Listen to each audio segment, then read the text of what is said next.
Good morning, everyone. It's truly wonderful to see so many engaged and enthusiastic individuals here at Conventus 2024. Conventus, derived from Latin, means coming together. It symbolizes our gathering to reflect on and contribute to the evolving challenges and opportunities. On behalf of the Center for Women's Leadership, Ishita, and I, Manasvi, your host for today, are delighted to welcome you to the summit. Theme for Conventus 2024 is India's $7 trillion ambition. How will India lead the next global economic wave? Before we move further, let's have a look at the Conventus 2024 video. A nation like no other, with people of unlimited potential, is on the brink of unprecedented glory. The story of India is one of ups and downs, of navigating challenges and managing conflicts, of finding harmony amidst chaos. Now, the stage is set. India has dared to dream, a dream of becoming a $7 trillion economy. The unstoppable force behind this long journey has been the people of the country. The next chapter in India's history will be marked by GDP, growth driven by people. The people are the engines of our economy. The key to success for businesses is to convert their potential into purpose. When human resources are empowered and engaged, real value is unlocked and dreams are turned into reality. It's time to explore the best practices of the businesses that have made a mark by being of the people, for the people, by the people. So, let us be all ears for their stories and ideas and learn from their rich experiences.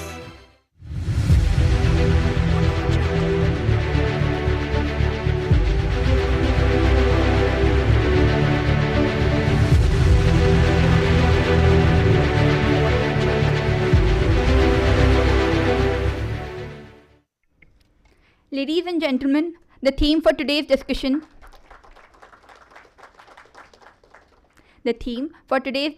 is shaping the future of India through inclusive policies, skill development, and women leadership pipelines as catalysts for innovation, economic growth, and competitive advantage. To frame our discussion, we had like to begin with a powerful insight from Sheryl Sandberg.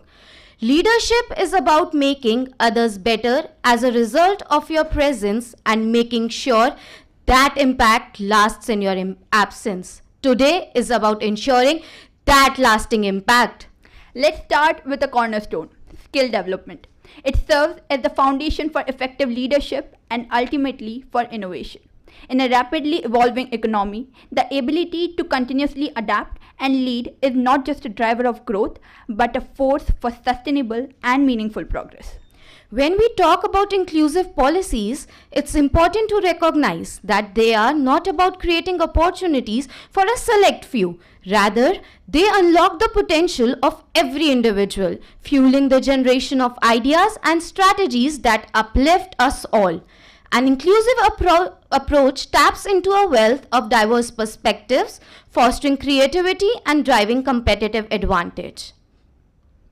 Now, to help us explore how equitable policies, skill development initiatives, and gender-inclusive leadership pipelines are propelling India's growth, we are honored to have a panel of distinguished speakers. Each of them has been instrumental in advancing inclusive environments within their respective fields.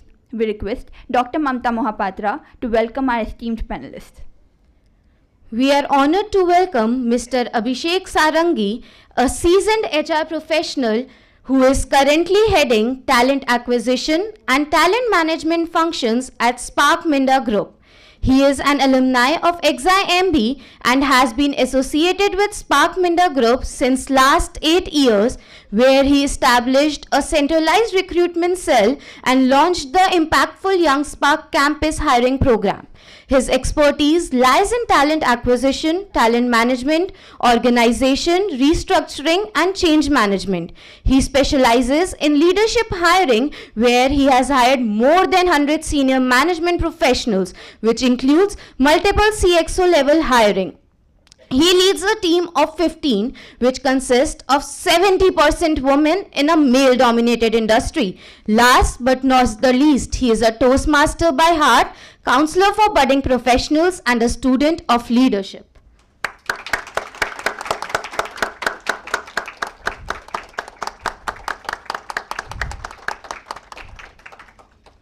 We are delighted to have your presence with us, sir.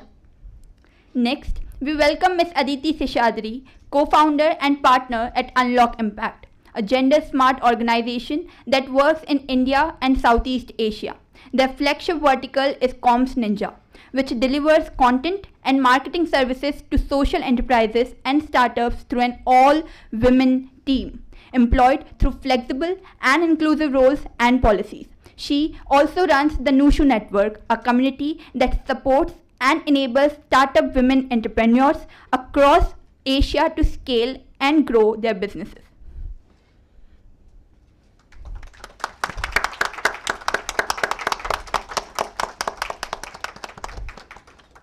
It's an honor to have you with us, ma'am.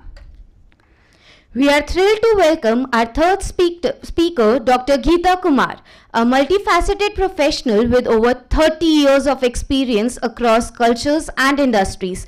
Through her work, she has impacted diverse individuals and collectives. The diverse roles across her 3 decades of career enable her to work across different management levels and geographies with MNCs, Indian companies, PSUs, social sector, management schools, entrepreneurs, and marginalized communities. She also provides consulting on leadership, coaching, cultural alignment, diversity, equity, and inclusion. Dr. Geeta holds dual masters in international management and women and gender studies and a doctorate in management. She is a certified mental health first aider from MHFAI. She is an active core member of NHRD and Mind Matters series.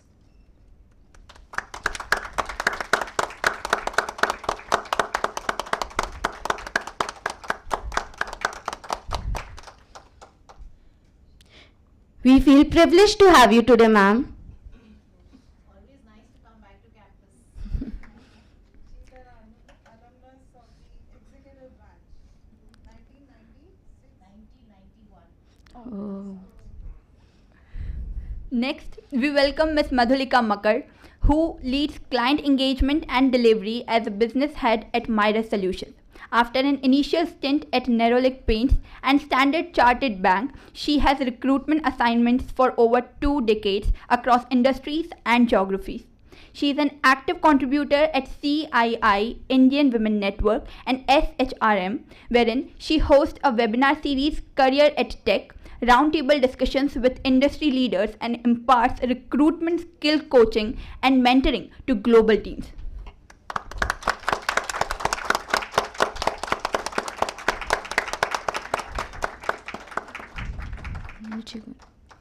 Having you here is a pleasure, ma'am. We are privileged to have Mr. Prashant Uttekar, founder of Curious Crow, a people-enabling brand focusing on developing individuals through tailored programs in leadership development, coaching, and sales training. With over 24 years in coaching and corporate learning and development, Mr. Prashant combines his expertise in human behavior, leadership, and storytelling to foster inclusive practices that empower India's evolving workforce and leadership landscape. Mr. Prashant has been a TEDx speaker and hosts a successful podcast titled The Relearning Podcast.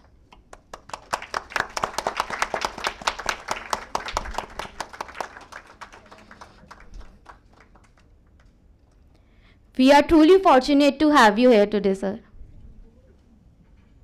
At last, we eagerly welcome Ms. Rupali Gupta, an assistant professor of law at Asian Education Group. She has completed her master's in law from HPNLU Shimla. She has qualified UGC NET in her maiden attempt. Being an enthusiastic academician, she has mentored more than 100 students for judiciary while being associated with Law Seekho. She has also organized and participated in numerous seminars, conferences, workshops, and MUNs as a speaker, delegate, and listener, and has published various publications in reputed UGC CARE approved journals and books. Her research area lies in family law and criminal laws.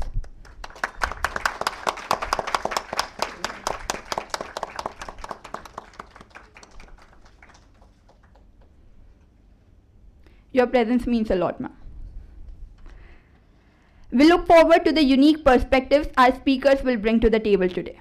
Now we request Ms. Ira Chaudhary, Joint Secretary of Center for Women's Leadership, to welcome the moderator for the event, Dr. Mamta Mohapatra, Professor of OBHR at IIMI New Delhi, currently serves as the chairperson for Online PGDM and Center for Women's Leadership. She has over 25 years of experience in teaching, research, training and consulting activities in public as well as private sector organizations in India. Her prior assignments include manager in Greggs of Enfield, London. Dr. Mamta's professional contributions include leading impactful research on cross-cultural management and gender inclusion. She has published numerous research articles in reputed journals, 5 books, and has earned accolades including the NIPM Best HR Faculty Award for her contributions to the field.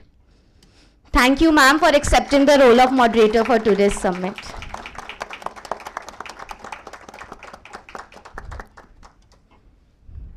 Before we dive into the discussion, let's take a moment to watch the video introducing our sub-theme.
We now request Dr. Mamta Mohapatra to take the discussion forward.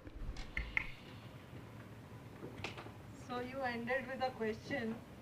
Are you excited? Was the answer. It was for the audience or for us? Okay, so all of us are pretty excited. Okay, thank you.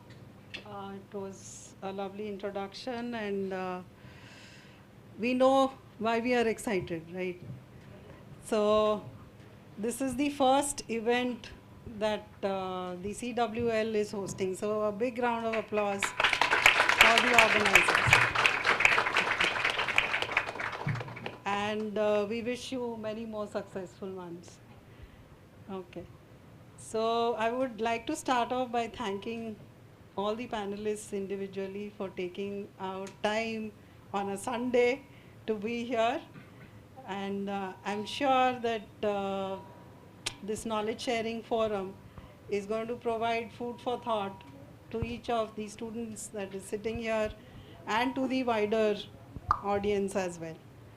So the topic I'll struggle to recollect because it's in 2 sentences, but the essence is inclusion, skill development, leadership of women, underline, bold, and italics.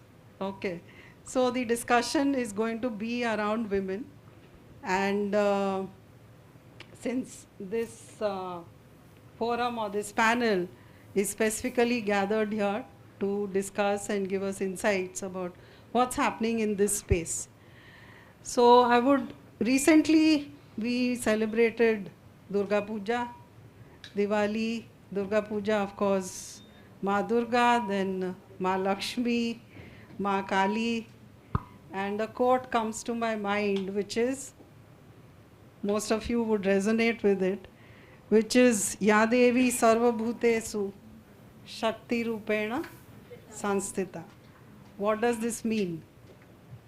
Anyone from the audience? Ya Devi Sarva Bhutesu Shakti Rupena Sanstita. Any guesses?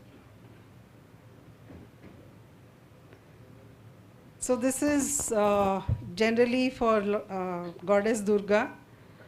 When Mahisasur and the other demons, you can liken this to the situation around us. So the demons are what? Who are the demons today?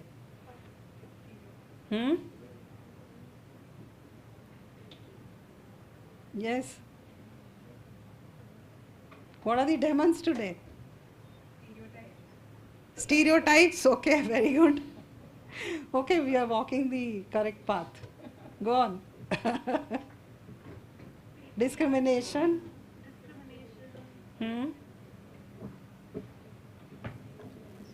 Okay, she's sticking to women and what is happening to women. Okay, so when there was a lot of, evil around the world in terms of, like today you see that there are a lot of things which are not suitable to promoting women in the organization. So you can take it that way. But in general, there are many social evils, right? So then goddess Durga was summoned to kill or deal with that demon. Now why a lady?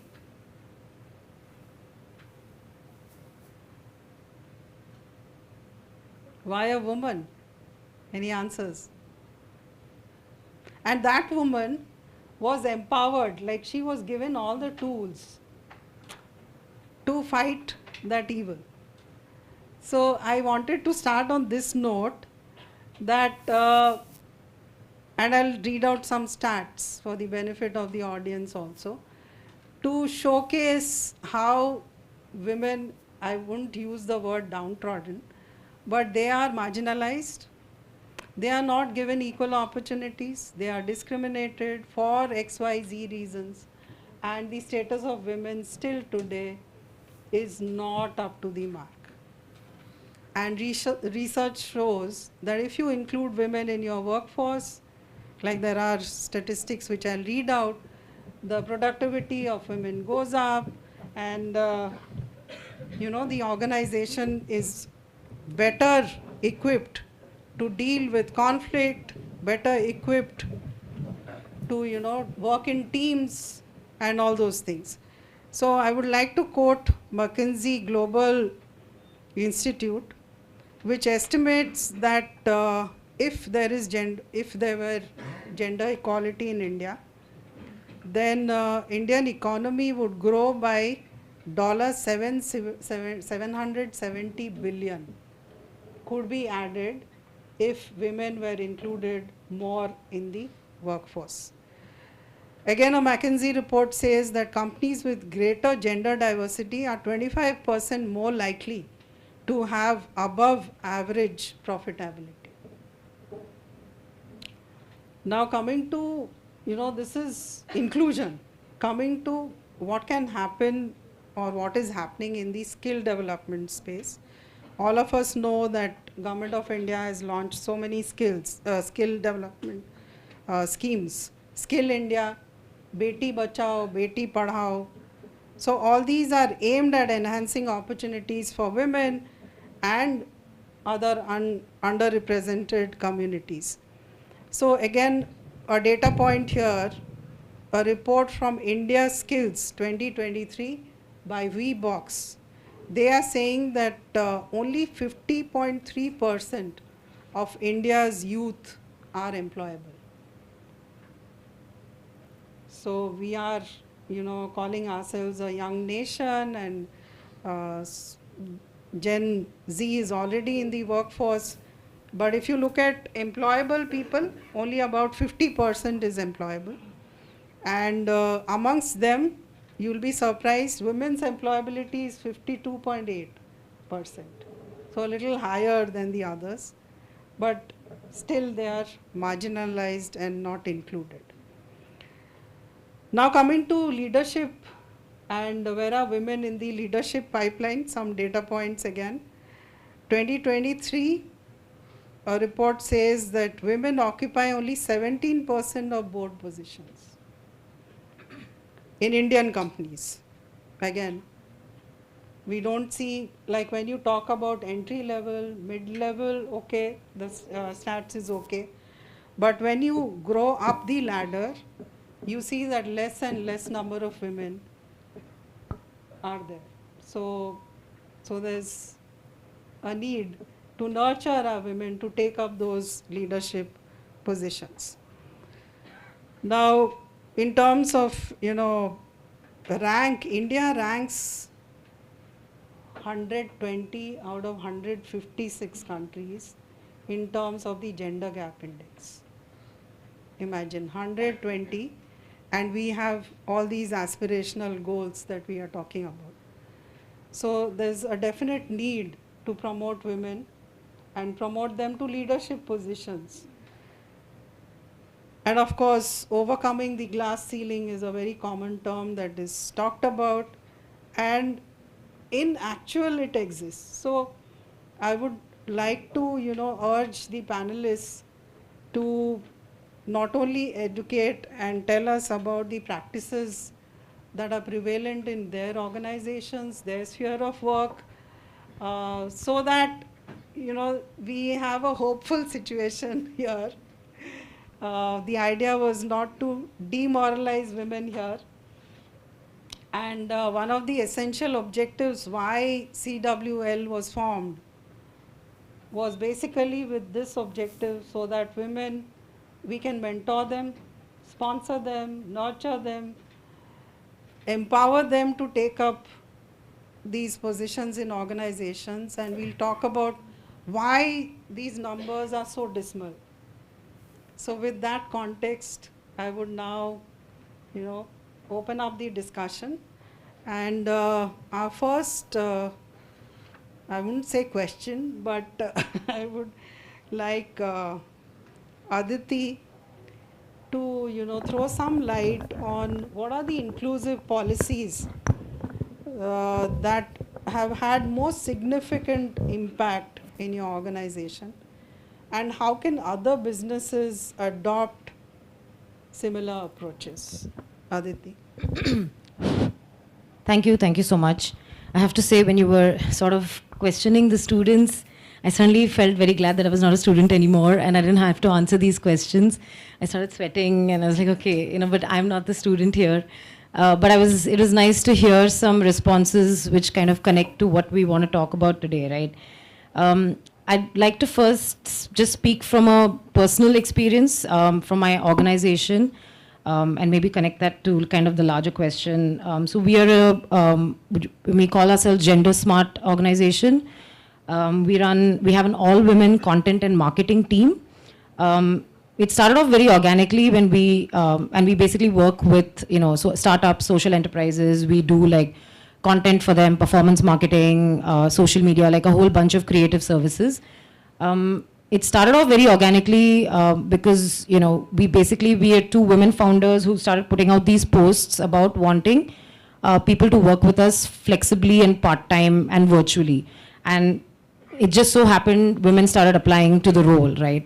And then we realized that we've actually hit upon something that was making a lot of business sense to us. And we made it very deliberate because then we started finding very good talent, people who are very self-driven, which is very important for a startup because it's, we were a very small team. We didn't have the time and energy to kind of train other people. So we needed people who'd be able to join and just be able to get going, hit the ground running. And very efficient people because moms, daughters-in-law, sisters, wives, they don't have time to waste. They need to get a lot of work done in a very limited amount of time. So we found really efficient people working with us. So, and then we realized, okay, and our business has grown entirely on the basis of this team. Like in the last year, we're already sort of crossing 50% more revenue than we made last year, and this is purely on this team. So we realize this is not, this is not something it's not a feel-good thing. This is actually good business sense. It's making sense for us. And now every time we put out a job post, for example, we get hundreds of applications. It's usually women, either they're coming back from a career break, many times they have small children, so they need to be at home for X number of hours. Also, a lot of times it's younger girls, but maybe in conservative families that are not okay with them going out into the big bad world and working. But everybody very motivated, very driven, very ambitious. It's just that circumstances are not allowing them, all of these things. So, and then I kind of look back because of today's thing, and I was thinking about like why does it work for us? I think first thing is the intent has to be very clear. If people know when you're being fake, right? Like they know if you're just kind of doing it because it's compliance or for tokenism. So the intent has to be very clear. So we call it out. We mention it loudly, clearly on our website, on all of our language, everything that goes out, that we are, clearly inviting women to apply for these jobs. You're inviting actually a broader marginalized group. So we also actively in all of our job applications mention that if you're, sort of from, you have disabilities or you have other kind of, marginalization, then also you're welcome to apply. And I think for us, the biggest thing that has worked is that it's flexible, hybrid working.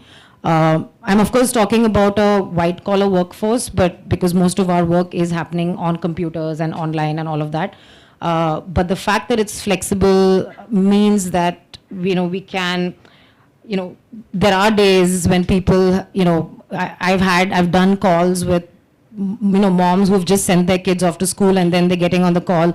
I've had sometimes people join in from the hospital because they're, somebody's in the hospital and they're on hospital duty, but, they're working. So for us then, keeping professional and personal, we realized is not, you can't just totally separate it. That world is kind of gone. The lines are blurred, but being able to recognize and accept that I think is important. So when I see that situation, I'm not thinking, and when I say I mean my team, we're not thinking, oh, look at this person, they're not able to work because they're in the hospital. Actually, I'm like, my God, look at this commitment. Someone is dialing in from the hospital, and that's the kind of, and because they're giving that back to us, right? And we've actually seen that. So, these kinds of things makes people attend to life. I don't think it's a woman's life. I think it's everybody's life, but they're able to handle their life and do the work. Because we're a virtual first organization, even before COVID we were, and then it kind of expanded from there.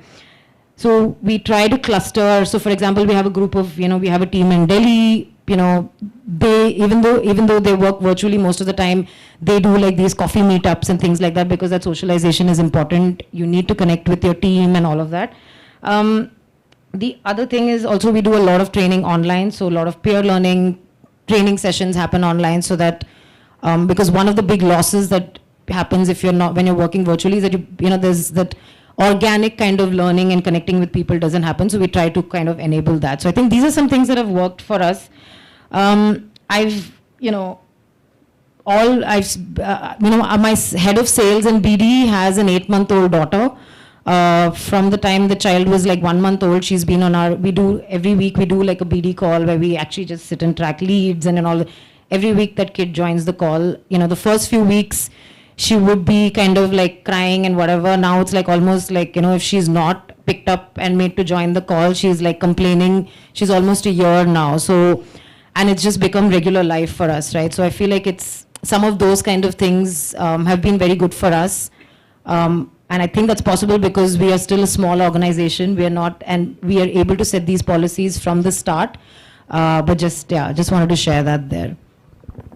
Thank you so much, Aditi. Two very important takeaways from what she has shared. One is, as an organization, if you want to be inclusive, it has to be your intent and not just, as a fashion. Like she used a word, intent, not tokenism. So organizations today, when they are, doing gender hiring or something, they're doing it just for fashion. And their competitor is doing it, so you do it. So your intent has to be very clear. So I think that's a very important takeaway. The other is flexibility.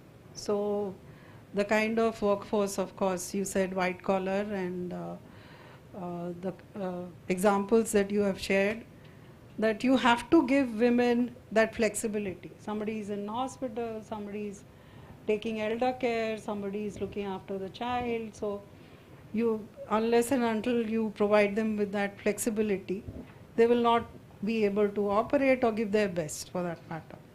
So thank you so much, Aditi. We now move on. There's paucity of time. We would love to, ask the other speakers, but then let's finish our agenda and then maybe we can share some thoughts. So now moving on to Rupali. So Rupali, you worked, as in the legal space for long, and your work also has been in the skill development area. So which are the skills do you see essential for women leaders in the coming decades, and how can companies effectively, support women in their development and in their building a leadership pipeline? If you can shed some light. Thank you, ma'am, for the question. So when we start with this question, the first question I would like to ask from all of you is that, do you know what is Article 15 of Constitution of India? Article 15 of Constitution of India, what does it states? It's a movie, I guess. It's a movie, ma'am, yes, it's a movie, but we are having an article in Constitution of India. It's one of our fundamental rights. So can anyone determine what is Article 15? Right to? Not equality, it's 14. See, okay, I'll answer for that, no problem. So here, Article 15 talks about that there shall be no discrimination with regard to gender, place, caste, creed and sex. That is your gender, right? So when we begin with this Article 15, making it as a fundamental right, we begin with the policy here in India where we have enhanced, we are given all legal frameworks. When we talk about adding on to legislations, adding on to provisions, we have enough provision which is not stopping our women to work. If we look at our framework, that is to be a part in part of India, we are not lacking behind. Is any law stopping you to work? Is there any law which is in any particular profession where women are prohibited? Do you find any profession? Is there any? So I think bylaws from our government, we are enough backed up. We have many policies, we have many legislations, and we have landmark judgments. Getting upon a highlight, we have this case of Narges Mirza. This case of Narges Mirza, what happened in this case, she was an air hostess and she was dismissed from her duty. Why? Because she was married. The moment she got married, she was dismissed. She was terminated. Is it lawful?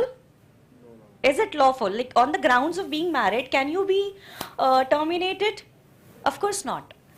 So here, when she filed for this particular thing, so the company over here stated that the contract was something that the moment you get married, the moment you're having child, you're not eligible to be part of this organization. So this was some policies, and this case is back long. And then we are having many legislations today we are having. So my point is that when we are having enough legislations, we are backed up by our family, by our society. Its society has evolved. See, my struggle will be different and your struggle will be different. If I say society has evolved, it may be have evolved for me, but not for you. It can be the situation. It is not same for everyone. So here, when we talk about evolution, I cannot say society has evolved in a whole. It can be so evolved for a particular sector, not for a particular sector. So, but what is the quality? If society is not evolved, you cannot be dependent upon the society, na? Let society decide what should be done for me. What qualities you should have as a leadership? What quality you should have to step into this profession? Is just to have confidence, just to have clarity, just to have a vision, skill, that you should have enough. You're enough backed up by the legislation. You should have these qualities. You should have a vision. You should have a clarity of the profession you are stepping into. Right? If this is the profession I think this is fit for me. If it's not something which should look like fancy. If I'm into baking, I love baking, I can have my own startup on that. So no one is limiting you. No one is creating boundary for you. It's you. In now times, if I talk about GDP, that is a particular theme of this Conventus. What I think now, why we are talking about increasing GDP when our whole population is not participating even? What if the whole population is contributing? Every sector is contributing. If half of the population is sitting at home and looking for their child and the family. So if you are going out, you're also giving employment to your maids, right? To your domestic workers. So anyhow, you are evolving. And this is one of the solutions. The GDP will rise on with this perfect solution. If everyone is working, household work is something that is very basic and that is something very important, but not that important. Right, so women are bounded, yes, I agree. Women are bounded with lots of responsibility, being married and having kids, looking for the family, but it can be managed by both. So just a suggestion, you are here,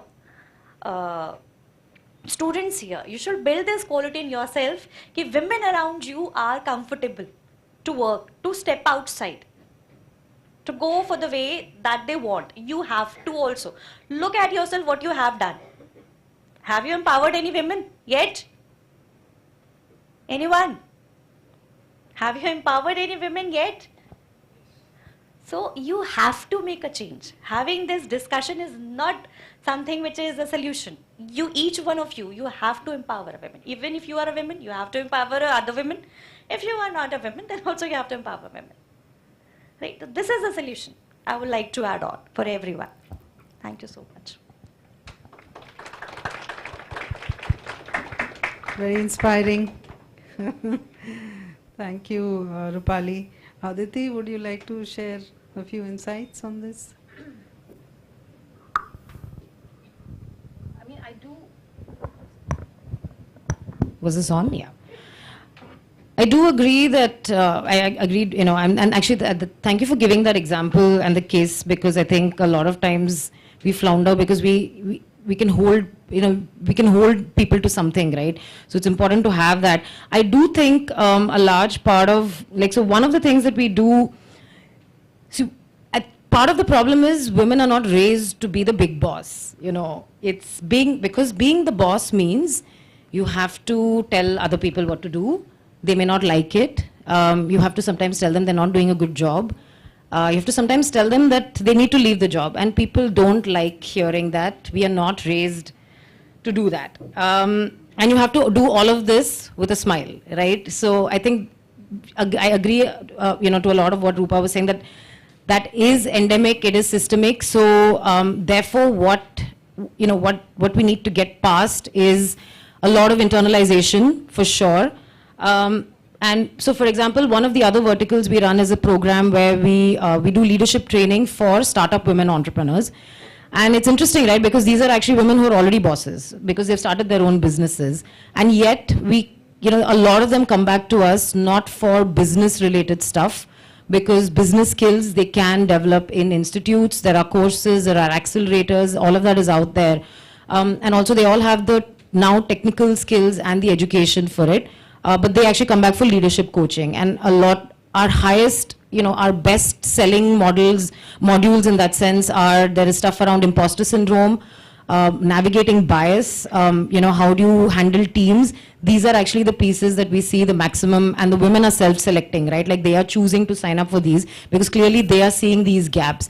So I do agree that, there's a lot of it that's endemic, but if we're talking about women in leadership, I think the education and skilling is there. I think the gap is actually in leadership training, leadership coaching. So I would, and that's why we are also putting our energies right now. And I think that's the thing, to become the boss and then be able to influence a lot of things from the top down change is happening, but that would kind of make the change happen much faster and at a much larger scale. Very insightful, I think, Rupali and Aditi, thank you for that. What Rupali has stressed upon is women need to be clear, they need to have a clear vision. So whichever role you are getting into, in your workspace also, so that clarity is very, very important. And like each of us need to, like she said, have you empowered any woman? So there are n number of examples of women being belittled, women being, actually one, when Aditi was speaking, I recollected that whenever you go to these other offices or somewhere, the people, the helpers, or they would address here also, the cleaners, the first thing that comes out when they are addressing me or another woman is sir. So ma'am never comes to them. So what is it? It's that mindset. Like she said, we are not trained to become bosses, and people around us are not okay with us behaving like bosses, taking commands and all those things. So we have a long road to travel, but yes, awareness I think is key, and of course the right kind of skilling. You said that education and all is there, but that inner grit, I would say, or that compassion to overcome all of this and to still go ahead, I think women need to be given that kind of empowerment. Okay. So moving on, let's move on to the third theme, which is which I would like to address to maybe Abhishek, Geeta and Madhu. All of you would like to pitch in, but Abhishek will go first. So Abhishek, you are from the manufacturing background, and so what do you see are the key challenges in building a strong pipeline of women leaders, and how to overcome these barriers? What are the strategies that can be adopted to build a strong women leadership pipeline? Sure. So maybe I'll start with a real life situation, what had happened a few years ago. So maybe 4-5 years back, when I was having a conversation with my management at my organization. Then they said, Abhishek, so far there has been 0 women in the CXO level, and how do we increase it? Then the next in line is the top 100 leaders in the organization, which we call it as Senior Management Council, SMC. So they said that there is only 1 woman in the entire SMC. So I want to change the dynamics of it. I want to at least hire 1 CXO, and I want to increase the 1% in SMC to 10%. And this they wanted to do in a span of 1.5 years. I said, great, let's do it. And in next 1.5 years, we did it. We hired our first CXO as our CPO was hired, and we had 11 leaders in SMC. Okay. Now, when we look at the numbers, it seemed like great numbers, but in a span of next 2 years, half of them left. Okay. So then eventually we had another conversation that what went wrong. Then so when we ask you, were these women appointed from outside, or were they yes, from within? most of them, I'll say 90% external hires. Yes. And so when we did an analysis and then I presented again what went wrong, then the first reason which came to mind was, and after a lot of discussions and taking voices of all the employees, leaders, first thing was the acceptance in the organization was very, very limited. So building the ecosystem in the organization is more important before just taking targets. So whether the mindset of the leaders are there to bring in more women leaders, giving them the right platform, right opportunities. Like, for example, we have a number of programs, developmental programs, but and in the long term, I don't feel there should be a women development program, because every program should have equal participation of women. But currently in this scenario, we need to have a women development program which creates that awareness within the organization that yes, this is one concern area and we have to address it. Now, second aspect is I feel how the organizations go about it in terms of planning.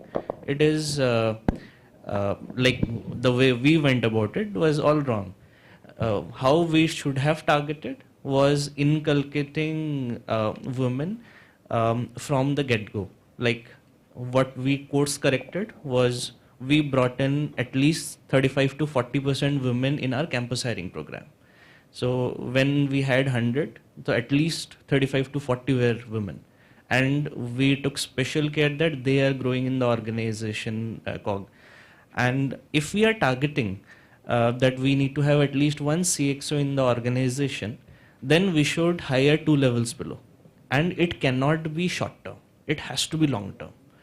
And I'll just give this example in my own team, how I applied. That 3 years back I centralized the recruitment team, and at that point of time in an organization where there was 10% diversity in white collar, I had 50% in a team of 15. And 3 years later, today, in my team I have 2 successors mapped and both of them are women. And in that scenario, in next 2 years, in my position or any equivalent position which is part of SMC, so at least these 2 women will be part of that. So that is how I, not being the head of talent acquisition, but being just a manager in the organization, I'm able to create an impact. So it is very important to create such ambassadors within the organization who understand these dynamics. So I think just my 2 cents on it. Lovely, lovely to hear. And I think it's so beautiful that you shared what went wrong and, what is the best way. I'd like to also bring some perspective, just calling out, thank you so much for setting up this committee, the council, and, starting this conversation. Delighted to see all of you here. Let me also say that we're all very privileged right now in this very room, all of us. In terms of, looking at opportunities, looking at access to resources, I think we're all kind of in a level playing field.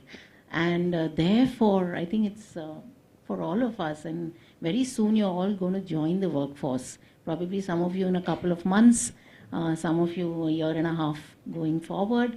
And I think the whole intent, as every one of us has talked about, is that let's look at our own mindsets that we are going with, because each of us is going to be a change maker, irrespective at what level we are going to be in. And very rightly what Abhishek said, each of us can make an impact, whether it's in skill, whether it is in inclusion. And it also means that we shouldn't look at it from a scarcity perspective, that jobs are limited and therefore you have to fight for it. Let's look at something which is going to grow if we grow together. Men, women, people with disabilities. And I'm going to just share a data. Industrial revolution started somewhere in 70s when the steam engine came, correct? That's when, industry began, manufacturing began. Even now, 17th century, 450 years plus. Just let's look at who is the ideal employee that has been designed for organizations from then to now. Just a question for all of you. Who's the person, that employee for whom all infrastructure, all policies, all timings of work, 9 to 7, 9 to 8, all kinds of culture and practices? Take a guess. Question for all of you. I want to leave a lot of food for thought for you all, because you're all going to go back and do the change. See? Biological. Able-bodied. Able-bodied male. And because the revolution happened in England, we can also add the white, because there are intersectionalities to it. Even now, almost 500 years, we are still there. Things are moving. So the whole idea is, can we start re-looking at the entire design principle of workplace? Infrastructure. We are getting more people in. We are getting more women. Unfortunate that 50% plus or minus 5% here or there are women, but yet it's not there. That's the data. Something is not okay. Fortunately, I can see almost an equitable number here. And therefore, we need to use that first principle, which is design principle.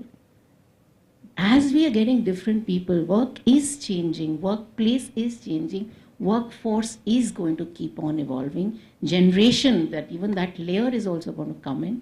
Are we looking at infrastructure? Are we looking at policies?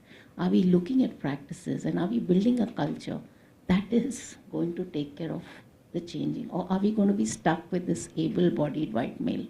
Because then we are not going to be addressing inclusion in any manner. So if, like Aditi shared, if flexibility, virtual, is something which will get you a reach to the best talent, why are we being, shortchanging ourselves there? Yeah. Looking at women, and in my practice that I work with across organizations, in sociology, they say that there is 4 labor that women go through, which is very, very distinct. One is the economic labor, which is the workforce, the GDP which gets captured. Yeah, anybody who goes in and earns money, there is the economical labor. There is a reproductive labor. There is a cost because unfortunately or fortunately only women can reproduce and rear children, at least the initial years. There is the caregiving and domestic core labor, which is a huge amount of time, unfortunately not even accounted for in the GDP, the caregiving. And the fourth is the emotional. Unfortunately, society and our upbringing doesn't allow men to be vulnerable. And therefore, women are the people who are providing emotional support to their, the immediate ecosystem, even at work. And that's a lot to, go and then expect that everybody should be doing well. So, if you're looking at the challenges, there are multiple at different levels. Secondly, if you look at biology, unfortunately, Mamta, and this is some research that we are doing, biology is also parallel to women's career, not so much as men. So menstruation, now a lot of people are talking about menstrual leave in organization because there is hormonal change that happens to women and they're not able to give their best. So you people who are going back to the workforce, reproduction and maternity, they get penalized, unfortunately, and it's true. Maternity bias is the biggest bias at play at the workplace. Are we looking at those as you go forward into the workplace? Menopause, I have struggled with it. I have no this thing to tell you all. But and especially at that age when women are at their top, that's when most women quitting now. There is research saying right at the top, just there, women start quitting the workforce. So there are these, biology also is at play, which doesn't allow it's not a level playing field. Are we cognizant of that? So those are some things that I thought I'll just leave a lot of food for thought for you all to start looking at with our own mindset. Systemic is there. I think Rupali did talk about how do we empower. There is so much biases that we are ourselves holding. There are different standards. There are stereotypes at play. How one behaves based on your gender. How one dresses. What profession one takes. All those are in play. But there is also something which is our own internal locus of control, men and women in this room, and the non-binaries. All of us have that locus of control. Are we working from that? So I thought. Okay. Adhu, maybe. Very quick one, and a completely dramatic shift from where Geeta led you guys. So absolutely, I think the foundational piece is very well covered. But I'm going to be very practical for somebody who deals in talent acquisition and is constantly helping organizations try and reach out to women in the diversity bucket. I want to ask some of the people who are here, men or women, what do you think you can do to contribute to being there in the workforce, right? There's so much of enablement that is happening and there's a very strong case for it. What could you do? Quick, there are mics there, or just share. What could you do, let's say you're in that life stage, economic or in biological stage, where you could come in and contribute? thought this was a one-way conversation. Turn the focus. Yeah, please, the lights could go that side. Hi. I think we can be more cognizant. Like everybody's saying, we first need to accept it, our mindset. So, of course, when we are approaching to the situation, we can ourselves be very cognizant and be accepting of the situation and then make every decision in the step. So, Which is perfectly fine. So that was Geeta's side. I want some practical steps. You've been, let's say, you're reaching, let's say, marriageable age, or let's say the next stage, maternity or something, and you've done well in the organization, but like she said, the design doesn't hold. Your being cognizant will do what? I mean, 10,000 company organization is not going to shift for you. What could you do? Or what are the kind of policy thoughts that you guys have which could contribute from your end to help an organization retain you? Let's say you've got talent. So we're saying gender agnostic, just look at talent, right? What could you guys do? ma'am, organizations do come with a lot of policies that make women come back stronger वो उनका after काम है, आप maternity. क्या करोगे? अभी बहुत देर से कंपनीज काम कर रही हैं, आप क्या करोगे? You guys are the privileged lot. You are coming out of a management institute. What are the management gurus saying? कुछ तो बोलो. I think it's very important to make yourself a very useful asset for the organization so that they have no other option than to like bring you back, because you're so useful to the organization itself that they can't afford to lose you. I think If they can afford to do get something done for 6 months without you, they can do it for the rest of the time too. Which is the latest maternity policy. Look at the kind of pressure an MSME or a startup or any organization would undergo having to wait for you for 6 months. Look at the other side. What can you do? Something. हम कुछ नहीं करेंगे. 450 years of rectification is required. We are the beaten lot. कुछ तो बोलो. Men are equally welcome to speak up. Ma'am, some level of responsibility delegation. Good idea, delegation. How? Just give me some ideas. Ma'am, in terms of like familial responsibility, so you kind of tell your partner or someone else. That's at the house, at the work front. How is it that you guys could contribute? Delegation even in terms of work. वो तो कोई और करेगा ही, आप तो गए. कुछ? Anything. Nothing is right or wrong. Something that you will do. Late हो जाओगे फिर ये देर से खत्म होएगी conversation. Taking initiatives from our side in the organization that can give useful inputs or can bring some kind of change in the organization that you are responsible for, can make you a useful asset to the organization, that even after a break of 6 months or whatever the period is, when you come back, you इतना can क्या resume तोड़ it. लोगे कि if I can work without you for 6 months, I can't survive. Give me, organizations are dying. If people are not there, why there's so much of AI? Why so much of automation? People don't want to be dependent on people. Organizations don't want to be dependent on people. Give me a practical thought process. You're having this summit because you want some practical insight, right?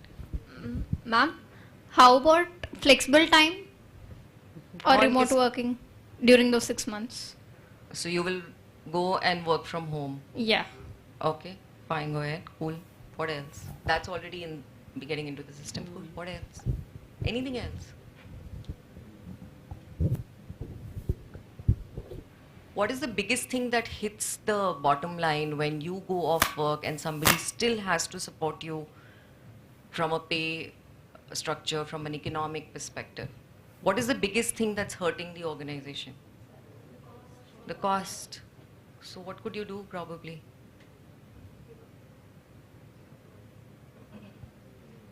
What about willing to come back at 30% pay cut? No, ma'am.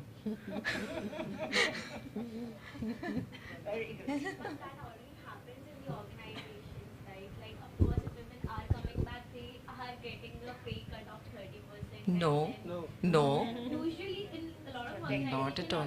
No, No. We are not talking about, we're just saying, let's say you've gone on a maternity leave, you can come back after 6 months. We've taken this situation.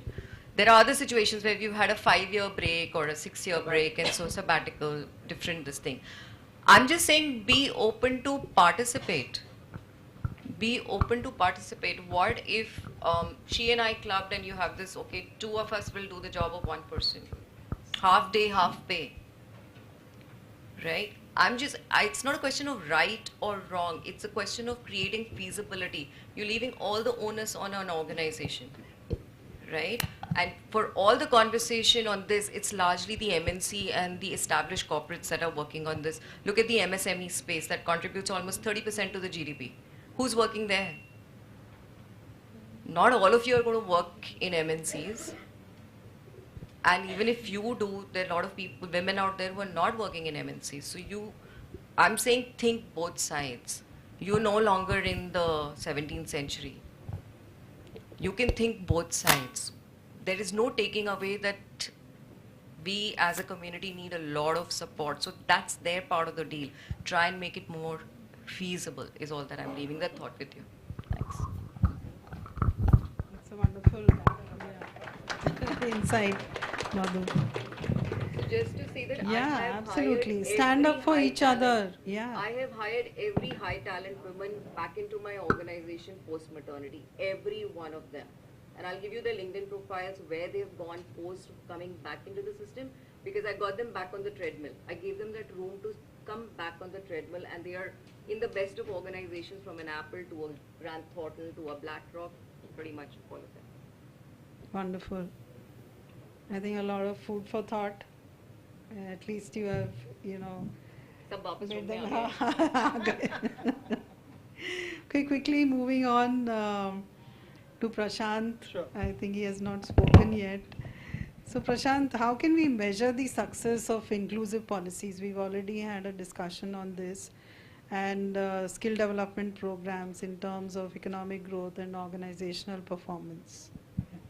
So I think it will show. That is the shortest answer if there's no time. But there are a couple of things, right? And this I speak with experience. And you also reflect this in your own personal capacity, not in organizations. Let's say there's a policy that you make at home and change something. कि आज ये नल से पानी नहीं पीना है, वो नल से पीना है. Change, simple, policy done for whatever reason. How do you ensure that this is successful? Simple answer. It's not simple answer. If you're not drinking water from this tap, you have to drink from this. How do you ensure it is successful? दूसरे को बंद कर दो, everybody is using that and this gets redundant. So it will show. In any organization, any policy or any skill development, when it becomes a part of your process, you don't need the program. In any organization, if there's a leadership program being run, like Abhishek was also mentioning about, nowadays we are doing programs which are specific and targeted because there's a need. If it becomes a part of a process, that means the program is not required, and that's culture. That's how you bring in culture. It's not a program effort. It's an over the period of time mindset. That change also takes time. So it will show in couple of areas. Example, it will show in your customer success. It will show in customer satisfaction. Retention rates will go down. It will show in your business outcomes. It will show in your stickiness. How many employees are leaving and they're leaving at what rate. But of course, that is a figure which is also, it is a custodian of many other factors as well. But at the same time, if you look at business outcomes, if you look at the pipeline of leadership in the organization, it's growing. That means it's an organization which is doing well. It will also show in the brand logo, which means, is this brand doing a lot of community work? is this brand doing a lot of branding work and popularizing some of the policies? There are great brands who are popularizing their back at work, women back at work, and a lot of community building exercises and those. Now it can work other way also, which means if they are the brand which is doing well in numbers, they are the brand which is doing good in community, what is the general sense they are doing? Okay, Sharma ji ka beta अच्छा काम कर रहा है, yes or no? So it will show in the way that you can't even imagine. Now, talking about skill for that matter, and I was having a very interesting discussion earlier on with all the panelists. Now, hiring, of course, is a challenge not only for women, but generally about LGBTQ or any other inclusivity that we're talking about. And I was coining a thought there where we are living in an interesting time, and even in this room, we have Generation X, Y, Z, I don't know the nomenclatures anymore, but millennial as well as boomers. And everybody is allowed to work.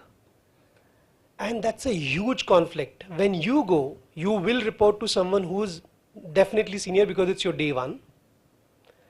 You and him come from a different world altogether. Forget what he does.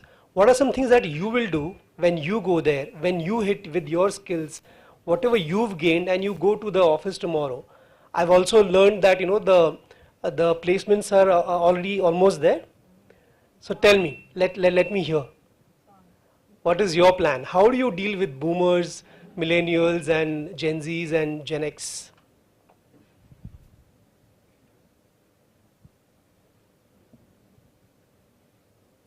Collective silence is good,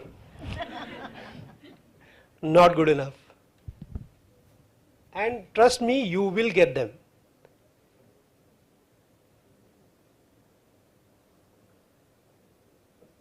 I'm so glad those brands are not in the room.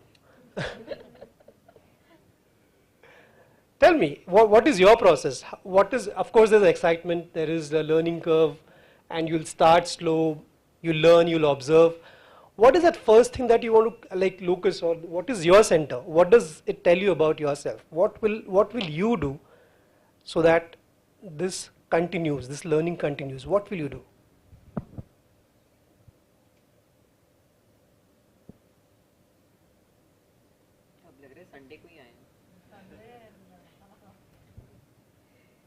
Please.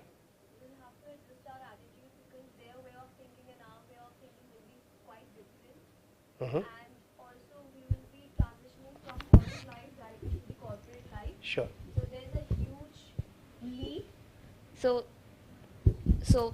that's how you'll have to make a little bit of adjustment in how you behave in the outside world, in the corporate world, because there you will get every type of people. From where they are coming, they will be coming from a very big different background, and how they will be dealing with other people. So sometimes there will be a lot of adjustments. Okay. Again, I don't know if the answer is right or not. Okay, it's just your answer. So I'm not going to say yes, no, but I'm liking where you're going with this. Amazing. A round of applause, please. Pertaining from the same point, I think with, like, if we have to adjust, there comes a lot of understanding and respect for the perspectives we all are coming from. Like, my journey won't be same as all of your journey. The upbringings are different. The world that we are coming from is different. So I think there comes a lot of perspectives and respect that, okay, we are finding a middle ground. I understand where you are coming from, but I think we can have the amalgamation. Perfect. I like what you're thinking and where you are at this point. Write it down. Go back to it after 6 months when you worked. No, and again, I'm being serious here. It's extremely important to stay true to this. And I'm glad many of you have this, and I've met a couple of students, so I understand that. One of the things which is a common point, and panelists also shared this, is that this is also a team of very kind people. And there's a difference between nice and kind. And why? Because we were engaged with a couple of students to come here, Swati, yourself, and of course a couple of more. I'm forgetting the names. And that goes a long way. One of the things that in future skill development, of course. When we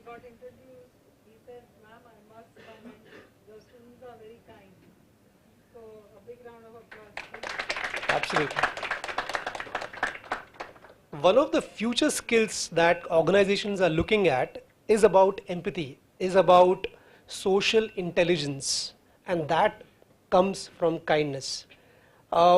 In my little career that I have had, I start with any new team member with a very simple thought. You know, a human span, let's say 70 years, 80 years, I'm just being modest here and nice about it. We're going to spend only a couple of years, maybe a couple of months, you know, a lot of hours together. So let's make a career worthwhile for you and me. If you start with this, it's just easier, and be kind to each other and let there be growth. Does it make sense to you? So look what you're asking for. You might just get it. At what cost? We'll figure out 6 months. All right? Thank you, ma'am.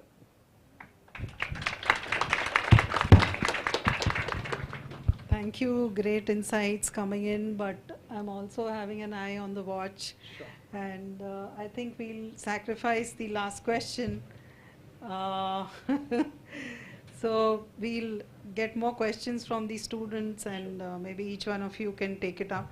To quickly summarize on what so far the discussion, where is it going? So we said inclusive policies, skill development, leadership pipeline. So in terms of that, I think what should be done, what is happening, and what is the way forward. Each one of you has contributed through examples, cases and all. It's been a wonderful discussion.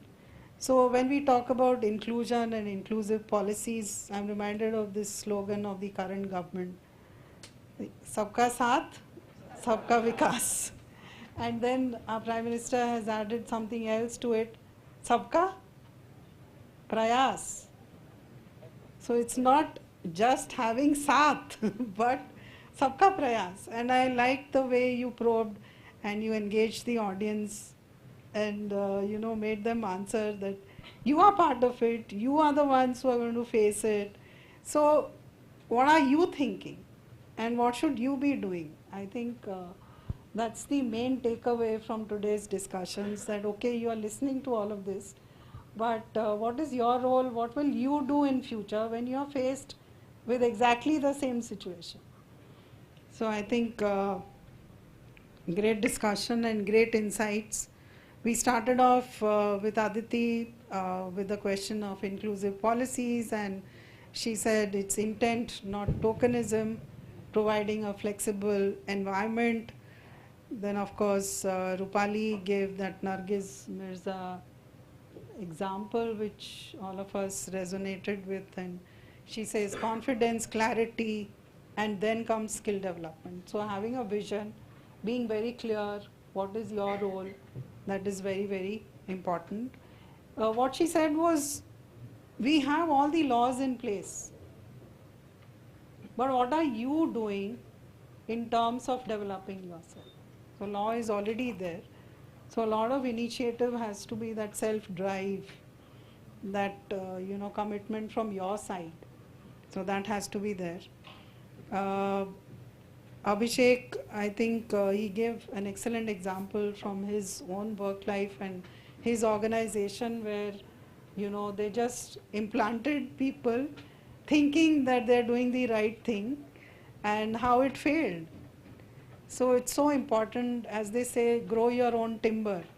So now they've realized this mistake and they've started hiring at the entry level, and hopefully there'll be a succession plan and people will be able to sustain all those pressures, and we'll see a good leadership pipeline of women leaders. Geeta took us back and to the fundamental as to why we are in this state today. Why we are talking about these numbers and why aren't we there? So she talked about that how organizations are there for only the able-bodied white male.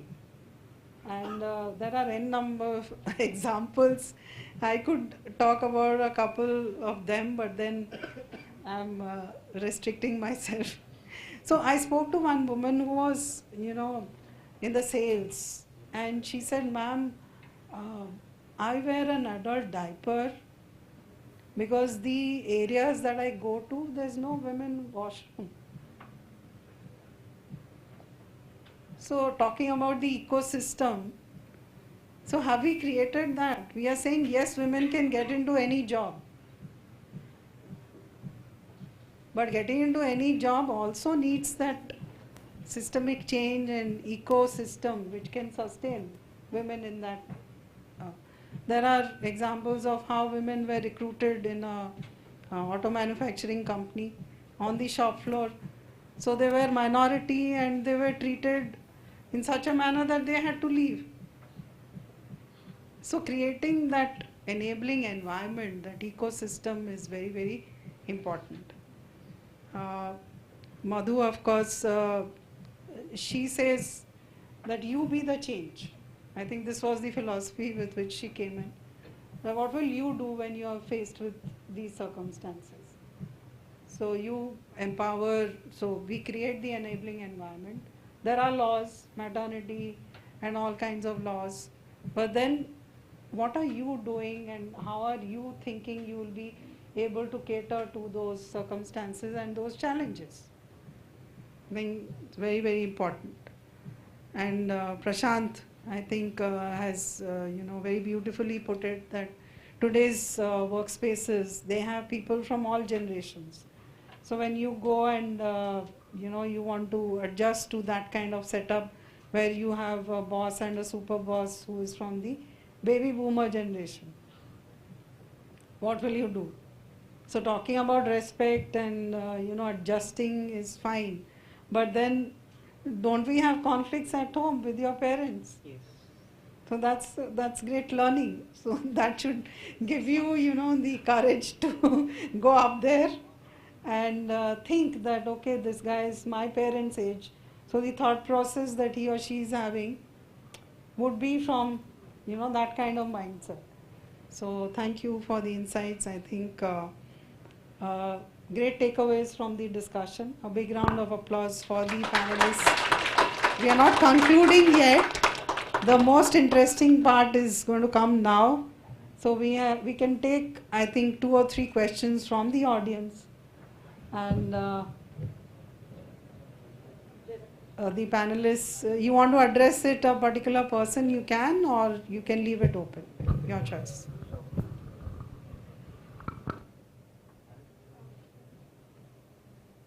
Hello. First of all, I would like to acknowledge that, as Dr. Geeta mentioned, that we're in a very privileged environment here, where the representation and opportunity for women are also almost equal. But I would like to ask a little more about, we spoke a little bit about glass ceilings and about how, especially in India, the culture we live in, family plays a large role in decision making, especially individual decision making as well. So there are certain stereotypes and norms where women are not encouraged to take up certain job roles, or they, like Miss Aditi also mentioned, a self-perception of women, where they don't see themselves naturally as leaders in an organization. I would like to ask specifically Mr. Prashant and Abhishek, because I feel like men also in society have a certain role in dissolving these self-perceptions of women and how they perceive themselves. So I would like to hear something actionable, like what we can do at a college level, because we will be carrying this ecosystem into the corporate world, where women stop, like you mentioned about the struggling to accept women in leadership as well. So what can we do at this stage to dissolve these kind of self-perceptions that women have of themselves?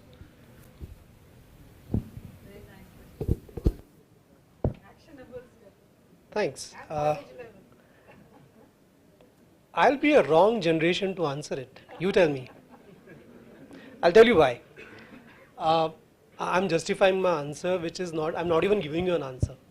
See, that's a millennial trait. So look, I've had team members who are your generations, and I've had team members who are moving to different departments. What can you do is just be yourself and treat them with respect. I like that answer. It's very difficult to do that.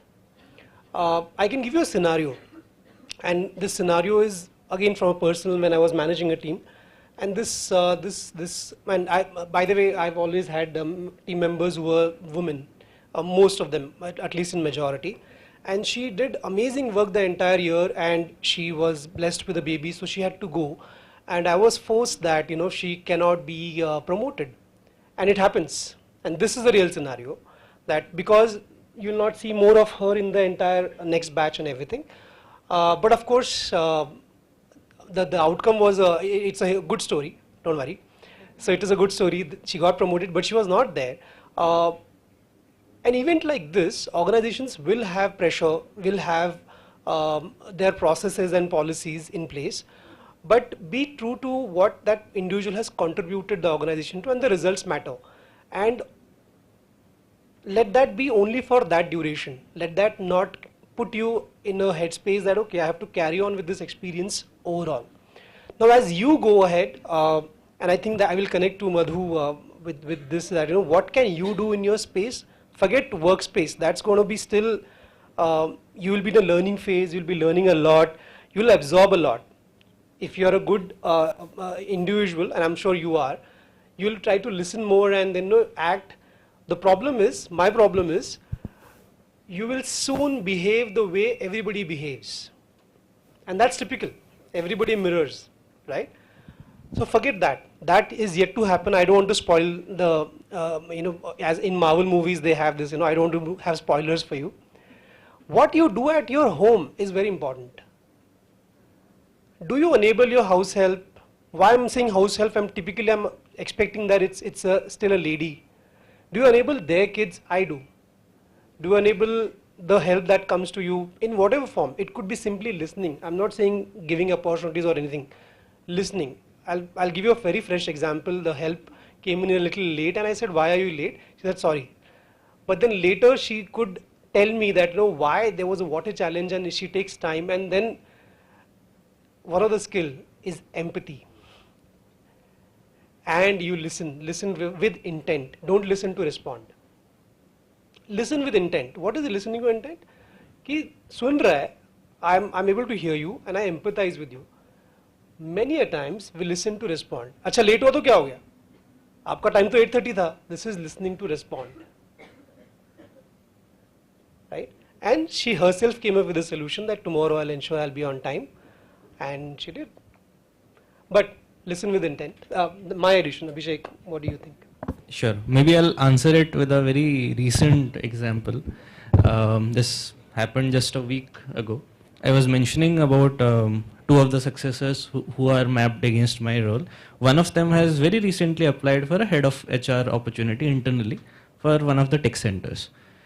Now, when the first interview happened, then at that point of time, she completely undersold herself. And it didn't go that well. Then post that interview, we had an interaction. And I said, Kavita, you want to take up this role because they want to give you this role because you are a woman, or they should give it because you deserve it. So don't undersell yourself, and you have to deliver it, because end of the day, they will bet on you because they feel that you are capable enough. In the next interview, in the final interview when it happened, then there was a very seasoned senior ex-MD kind of level person who was interviewing. And that person asked that, Kavita, how old are you? Then she said, I'm 34. Then your peer levels will be VPs and AVPs in the tech center and will be very seasoned professionals. How will people take you seriously? Okay. And now there are two ways to answer it. One is she could have taken offense that how could you ask me this question? But in that moment, she chose to take an alternate option. She said that so far, I have dealt with many senior stakeholders. I have built a reputation. I am very time bound. I am very pushy. And if they don't take me seriously, I'll make them. So, and yesterday I got to know that she has made through in the interview round. So that is where we as men should, irrespective of that, we as leaders should make enough space to have these conversations. Because I had made that space of trust in which we could have that conversation, and I could motivate her to deal with the same interview scenario in a completely different perspective. I think that's how it. I just want to add one big. In office settings, also there is a lot of gender division of work that happens very, very unconsciously. It would be simple thing like, if you're in a meeting, who passes the tea or the cookies, who cuts cakes during birthdays, who organizes parties, who takes notes. These are all things that each one of you can be a little mindful. Can it be distributed across everyone? It needn't, and I have worked in organizations which has very, very senior, and they're all off-site girls, in offshores and manufacturing locations. And they said, जब chief guest आते हैं, हमें खड़ा कर देते हैं कि आप, because you're a woman, you have to, felicitate. Now, that was very, very offensive to these girls. They said, what is the criteria? What's the qualification? And therefore, they said, we won't do it. They said, क्यों? अरे आप लड़की हैं इसलिए. And that's a mindset. Each one of us, this gender division, they very subtle, but it has huge impact at the workplace. So then they said, that, okay, the youngest, the oldest, anyone can actually do those things. So just being a little mindful that this happens very insidiously, very subtly, and we don't realize that. And that causes, inequality, the experience of it. I want to take 10 seconds. Yes. From my personal experience, don't assume kindness. I joined Nerolac Paints from campus. I was in a hardcore sales role. I got married and went away for a month or whatever. By the time I came back from a hardcore channel sales role, I had been moved to an institutional sales role because my boss wanted to be kind. Don't do that. Benevolence, yeah. Sexism, yeah. Does that help? Yes. Now tell me your perspective.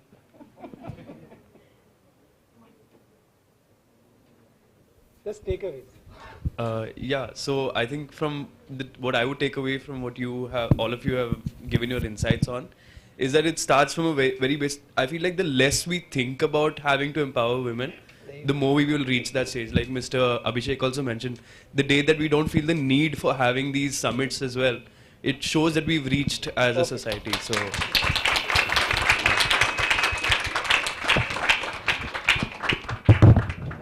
Okay, maybe one last question. We don't have time. So thank you so much for the discussion. It was really great. It was being discussed that what change we can make. Like we talked about when women come after maternity leave, so they can come at a less pay or yeah. So my question would be that when they join the organization again, the same amount of work is expected from them. Sometimes even higher amount of work is expected because they are coming after a leave. Then why should women settle for less just because they have taken that leave and they have a sense that, okay, someone was doing our work, but they still gave us a salary? So why should we settle for less when the work is demanded more? So just that. That was just a suggestion, doesn't mean you do that. But my limited point was that absolutely, you are expected to do less. You can't be coming at the same pace when you come back after a break, 6 months or 5 years or whatever. In my mind, it's like everybody's running on the treadmill. You got off, right? Now you can't suddenly come on the treadmill and be expected to run at the same pace without warming up. So the organization or the ecosystem or the policies are getting built up to get you to the pace before you jump onto the treadmill. My limited point was, how do you also contribute? You do some dieting, right? You start taking care of your health and whatever. What is that aspect? That's it. It doesn't have to be exactly what I said. And it's a general misconception that women who come back from maternity leave, they take a pay cut. It's good brands, better brands, they don't do this. Nobody does that. Thank you so much. Okay, I think with that we conclude. Yeah, sure. Yeah, I think it's on now. I don't think anyone is saying settle for less. Please don't. This is for everybody, and just men and women both, especially the women. But I think what you will find is that it's not a one type of game. I think we come out of college, especially I think management institutes, thinking there is just one way to do it. I think that's the thing. I would say to all of you right now, there are a lot of opportunities to be grabbed right at the start. please go out and grab them, and do whatever you can. I think there's two parts to it. For the women, don't undersell, don't think you can't do something. This is peak time. And for the the boys in the room, the guys in the room, it's like all of those things that happen, right? Or like, be mindful. I think you do need to think about things. The next time you catch yourself, if there is a girl who's really going after something, don't call her aggressive, don't call her bossy, she is just ambitious as you. So it's those kind of things at the start of your career. I think it's the progression that gets more complicated, because then there are life choices to be made. Do you want to get married? Do you not want to get married? Do you want to have kids? Do you not want to have kids? There are pros and cons to all of it. In that, if you are into a long game, if you want to have a long career, you will need to create an enabling ecosystem for yourself. That means finding a partner who will actually support this. I was able to work for 4 years. I built my startup and I had a job because my husband cooked every day. And it mattered because then I didn't have to think about all of those kinds. It's a very small thing, right? And having that kind of thing is important. And what he got out of it was that he was, we are building a partnership, right? We're buying a house together. My income matters, all of those kind of things. So I think it's not the first job, it's not the second job. It will be after that, as you're kind of navigating through those next few years, at that time, those choices will really matter. And this career break, again, you will find that sometimes you want the career break also, because there is a very real danger of burnout. You cannot have it all. And I don't mean this in a Sheryl Sandberg kind of way. I just mean that you will find that maybe you don't want it all. There are some things you want more, some things you want less. Maybe you don't want kids. Maybe you don't want to get married. Or maybe you don't want that hectic job.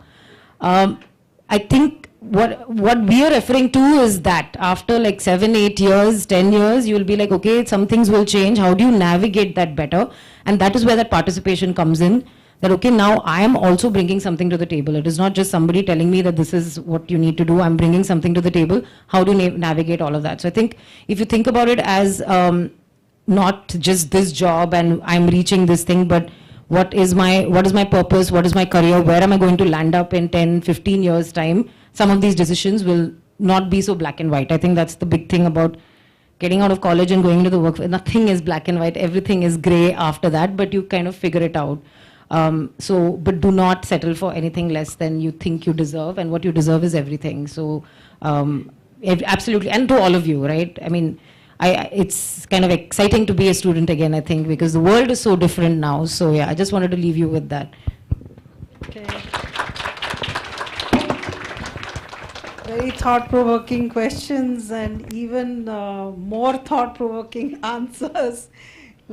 Yeah, it's a challenge, and all of us need to be, I wouldn't say that we are not equipped, but it's that mindset that we have to come out of. And like you said, your spouse was so willing and he cooperated in the journey of success. So each one of you can contribute in your own ways to make this a success. So with that, I think I would like to thank each one of the panelists for their time and their insights that they brought to the table. I think it's going to it resonates already with us and is going to stay with us in our own personal journeys. What do you think? Okay, thank you.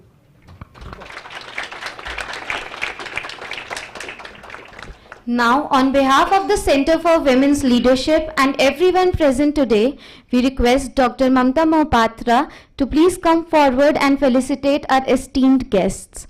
Mr. Abhishek Sarangi, I request you to come forward, sir.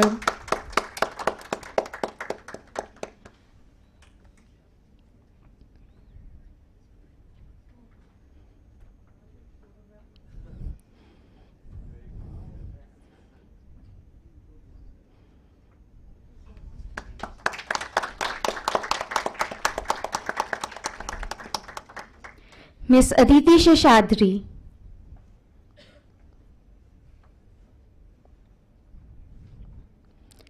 A big round of applause, please.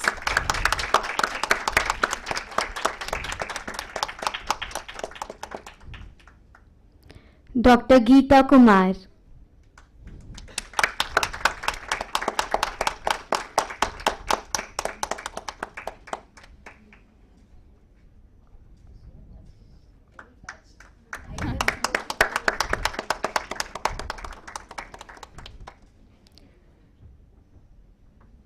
Miss Madhulika Makkar.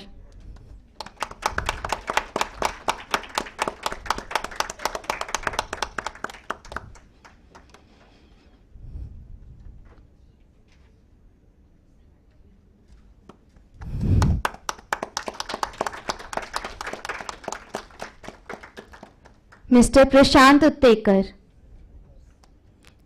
Guys, clapping shouldn't stop.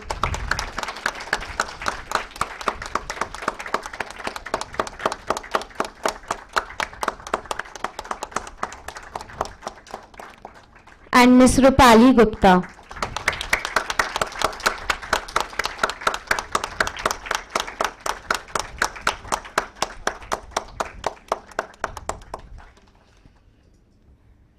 We thank you for taking the time from your incredibly busy schedules to share your thought-provoking insights with us. Your thoughts have deepened our understanding on today's topic. We would like to take this opportunity to request Ms. Bhanvi Musalgaonkar, Secretary of the Center for Women's Leadership, to thank our moderator, Dr. Mamta Mohapatra, for gracing today's discussion with such depth and expertise. Your guidance has made the session highly engaging and insightful. Thank you so much, ma'am.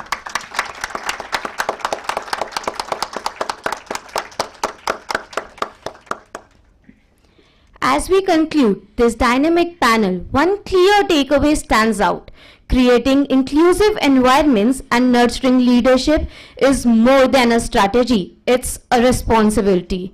The growth, innovation, and excellence we aspire to cultivate in every sector depend on ensuring that everyone has the opportunity to contribute and lead. Thank you all for your energy and active participation today. As future leaders, the decision you make, whether in policy, skill development, or leadership, will shape the future of the organization you lead. What we have discussed here today goes beyond knowledge. It's about adopting a mindset that actively supports and champions inclusive growth, skill empowerment, and leadership pathways for all. This shift requires each of us to look inward, to challenge assumptions, and to prioritize equity as a guiding principle in every role we take on. Our hope is that today's summit has sparked a meaningful first step on that journey. May the inspiration and perspectives we have gained drive us to build workplaces that are genuinely inclusive, resilient, and dynamic engines of growth and innovation. Together, let's commit to creating environments where everyone can thrive and where the collective success of our organization is built on the strength of diverse perspectives. Thank you all, and let's continue to make the vision a reality.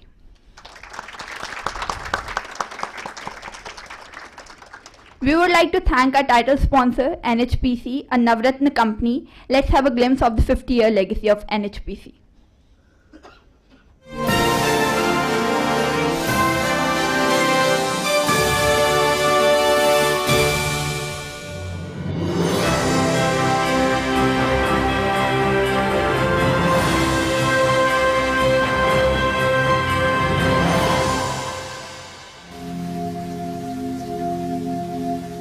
Himalaya की शांत घाटियों से लेकर भारत के जीवंत शहरों तक एक अदृश्य धारा बहती है. We would also like to thank UTI Mutual Funds, our investor education partner, Abros Play Big, our sports shoe partner, Piau, our sustainable hydration partner, RP Sanjeev Goenka Group, our co-sponsor, Key Properties, Havish M Consulting, and Phoenix Global, our valued sponsor, Business Standard, our print media partner, PETA India, our animal welfare partner, Red FM 93.5, our radio partner, Red On, our bath and kitchen partner, Decathlon, our athleisure partner, White Heaven, our entertainment partner, and lastly, Bank of Baroda, our summit sponsor. Ladies and gentlemen, this concludes Center for Women's Leadership first ever summit. Thank you so much. Now I request all the CWL members and the speakers and Mamta ma'am to please gather in the front for group photograph. Participants are requested to remain seated, please.